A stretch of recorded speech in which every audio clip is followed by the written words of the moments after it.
Hello listeners, আশা করি সকালে ভালো আছেন।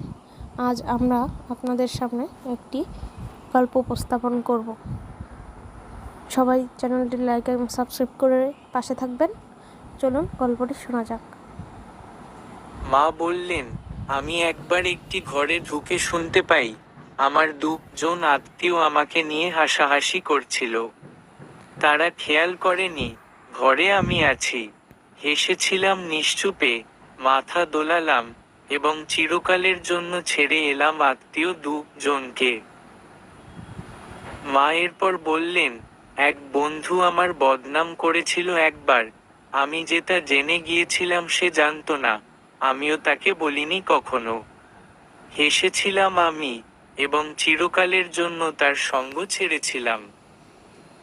তারপর বললেন, আমার পরিবারের অনেকেই আমাকে বের করে দিতে চেয়েছিল। আমি নিজের প্রয়োজনগুলো অকপটে দাবি করতাম বলে, আমি পারিবারিক অন্যায়ের যৌক্তিক সমালোচনা করতাম বলে। একদিন তাদের জন্য সমুদ্র পাড়ি দেওয়া বন্ধ করে দিলাম, যখন দেখলাম তারা আমার জন্য একটি সেতুও পার হচ্ছে না। এবং সেদিন আমি হেসেছিলাম নিজ মনে, তারপর বেরিয়ে এসেছিলাম তাদেরকে ছেড়ে, হ্যাপি। মায়ের কথাগুলো আমাকে কৌতূহলী করল ভীষণ।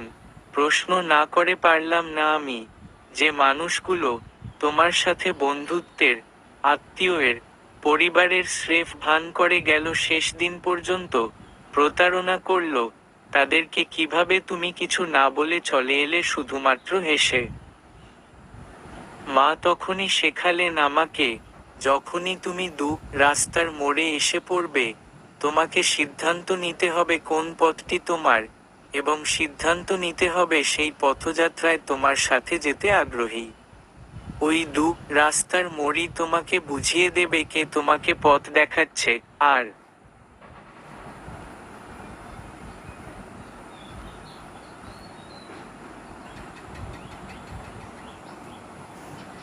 কে তোমাকে ব্যবহার করছে। কখনো প্রতারকের প্রতি ক্রুদ্ধ আচরণ করো না, প্রতিশোধের চিন্তা করো না ঘুণাক্ষরেও। এসব তোমারই মানসিক শান্তি নষ্ট করে দেবে চিরতরে।